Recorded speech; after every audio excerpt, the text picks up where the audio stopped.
पहला प्रश्न, निम्नलिखित में से कौन सी विकास की सही विशेषता नहीं है?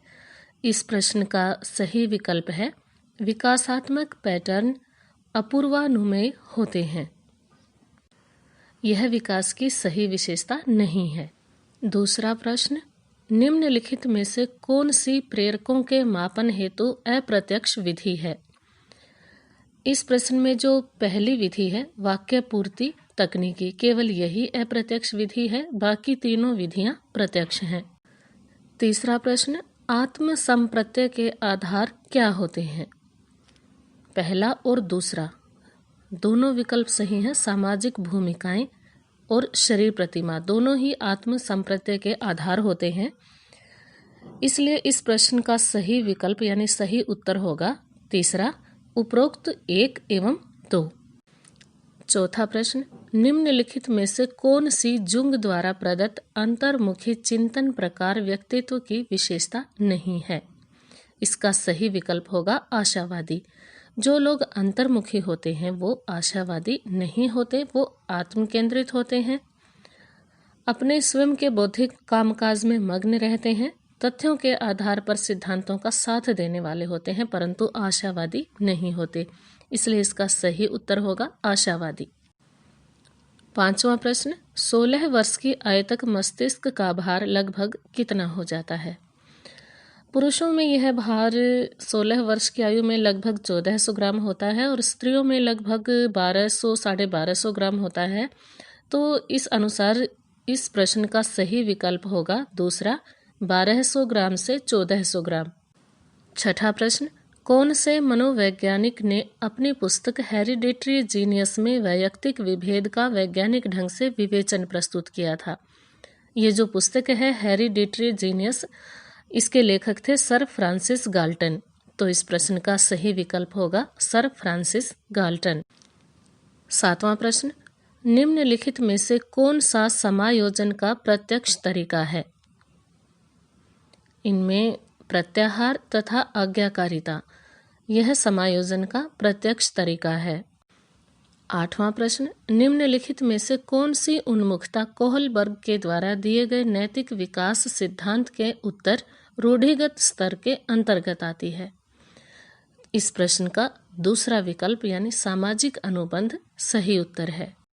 नौवां प्रश्न, निम्नलिखित में से कौन सी किशोरावस्था की विशेषता नहीं है? दूसरी, तीसरी और चौथे विकल्प में जो दी गई हैं विरोधी मानसिक दशाएं, व्यवसाय की चिंता और वीर पूजा की भावना, ये सब किशोरावस्था की विशेषताएं होती हैं। पहला जो विकल्प है संवेगात्मक स्थिरता, यह किशोरावस्था की विशेषता नहीं है, क्योंकि किशोरावस्था में संवेग स्थिर नहीं रह पाते, संवेगों में बहुत अधिक संक्रमण होता है। 10वां प्रश्न, उन ज्ञान अथवा कौशलों का कथन जिन्हें विद्यार्थी को अनुदेशन के बाद सीख जाना चाहिए वे कहलाते हैं अनुदेशनात्मक उद्देश्य। प्रश्न से ही इस प्रश्न का उत्तर मिल रहा है। अनुदेशन के बाद जो सीखे जाते हैं वे अनुदेशनात्मक उद्देश्य कहलाते हैं। 11वां प्रश्न, निम्नलिखित में से कौन सा अच्छी स्मृति का लक्षण नहीं है? दूसरा विकल्प यानी औसत धारण इसका सही उत्तर है। औसत धारण अच्छी स्मृति का लक्षण नहीं होता।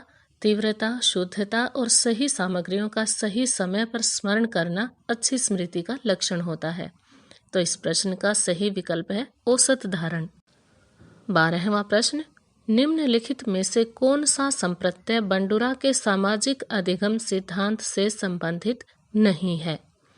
इस प्रश्न का सही विकल्प है अनुकूलन। यह बंडुरा के अधिगम सिद्धांत से नहीं बल्कि पियाजे के अधिगम सिद्धांत से संबंधित है। 13वां प्रश्न, शेल्डन ने शारीरिक गठन के आधार पर श्रेणीकरण को मानते हुए प्रबल एंडोमॉर्फ व्यक्तियों का श्रेणी अनुपात क्या बताया है? एंडोमॉर्फ व्यक्तियों का श्रेणी अनुपात 7:1:1 यानी पहला ऑप्शन सही है इसका उत्तर। 14वां प्रश्न, एरिक्सन के अनुसार व्यक्तित्व विकास की 5वीं अवस्था कौन सी है? व्यक्तित्व विकास की 8 अवस्थाओं में से जो 5वीं अवस्था है वो है पहचान बनाम भूमिका संभ्रांति, यानी इस प्रश्न का दूसरा विकल्प सही है। 15वां प्रश्न, निम्नलिखित में से कौन सा गिलफोर्ड द्वारा प्रदत्त सृजनात्मकता का तत्व नहीं है? इस प्रश्न का सही विकल्प है उद्भावन, यानी उद्भावन गिलफोर्ड द्वारा प्रदत्त सृजनात्मकता का तत्व नहीं है। निम्नलिखित में से कौन सा अधिगम के धनात्मक स्थानांतरण का प्रकार नहीं है? जो शून्य स्थानांतरण होता है उसमें अधिगम का कोई स्थानांतरण होता ही नहीं, इसलिए इस प्रश्न का सही विकल्प है शून्य स्थानांतरण। 17वां प्रश्न, निम्नलिखित में से कौन सी फ्राइड द्वारा प्रदत्त मनोलैंगिक अवस्था नहीं है? इस प्रश्न का सही उत्तर है स्वायत्त अवस्था। किसने कहा कि मनोविज्ञान जीवित जीव जंतुओं के बर्ताव का धनात्मक विज्ञान है? यह कथन है सर विलियम मैकडूगल का। निम्नलिखित में से कौन सी शिक्षा मनोविज्ञान में अध्ययन की मनोभौतिकी विधि नहीं है? इस प्रश्न का सही उत्तर है चौथा विकल्प, यानी व्यक्तिगत अभिवृत्ति में परिमार्जन। पूर्व ज्ञान के रूपांतरण, संगठन एवं पुनर्संगठन के द्वारा ज्ञान की रचना की जाती है। यह निम्नांकित में से किसके दृष्टिकोण की सर्वोत्तम व्याख्या है? यह जो कथन दिया गया है, यह जो दृष्टिकोण है वह है जॉन पियाजे का। पियाजे के संज्ञानात्मक विकास के सिद्धांतानुसार ज्ञान का आधारभूत निर्माण खंड कहलाता है स्कीमा, यानी इस प्रश्न का पहला विकल्प सही है। एक अंग्रेजी के अध्यापक ने अपने विद्यार्थियों को पढ़ाते समय कैट का बहुवचन कैट्स, हाउस का बहुवचन हाउसेज, पेन का बहुवचन पेन्स उसी क्रम में। विद्यार्थी ने माउस का बहुवचन गलती से माउसेस बना दिया। यह किस प्रकार के अधिगम स्थानांतरण का उदाहरण है? जब अधिगम का प्रयोग नकारात्मक हो, यानी सीखे हुए ज्ञान का प्रयोग गलत किया जाए, वहाँ ऋणात्मक अंतरण होता है। इसलिए इस प्रश्न का सही विकल्प है दूसरा, यानी ऋणात्मक अंतरण। निम्नलिखित में से कौन सा उद्दीपन का वस्तुनिष्ठ या बाह्य निर्धारक है? उद्दीपन की अवधि उद्दीपन का बाह्य निर्धारक है। बाकी जो तीनों हैं, अभिरुचि, आदत और जिज्ञासा, ये आंतरिक निर्धारक हैं। मुरे द्वारा प्रतिपादित प्रासंगिक अंतर्बोध परीक्षण व्यक्तित्व के किस सिद्धांत से संबंधित है? इस प्रश्न का सही विकल्प है शील गुण सिद्धांत। निम्नलिखित में से कौन सा मध्यम मानसिक मंदता बालकों का बुद्धि लब्धि प्रसार है? जब बुद्धि लब्धि प्रसार 70 से कम होता है तो उसे मानसिक मंदता कहा जाता है, और इस प्रश्न में मध्यम मानसिक मंदता के बारे में पूछा गया है, इसलिए इसका सही विकल्प है 36 से 51। निम्नलिखित में से कौन सा एडलर द्वारा प्रदत्त व्यक्तित्व विकास हेतु जीवन शैली का प्रकार नहीं है? इस प्रश्न का सही उत्तर है आलसी टाइप। रोरशा शाही धब्बा परीक्षण में कितने कार्ड उपयोग में लाए जाते हैं? इसका सही उत्तर है 10 कार्ड।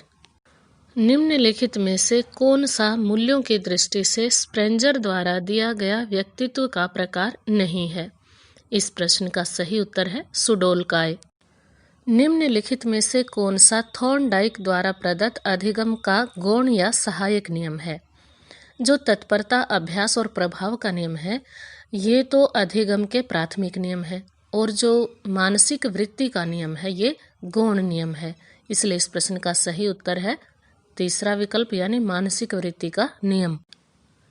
निम्नलिखित में कौन सी किशोरावस्था की सही विशेषता नहीं है? इसका जो चौथा विकल्प है वो देखिए, किशोरावस्था वास्तविकताओं का समय होता है। ये किशोरावस्था की विशेषता नहीं है, क्योंकि किशोरावस्था वास्तविकताओं का नहीं बल्कि कल्पनाओं का समय होता है।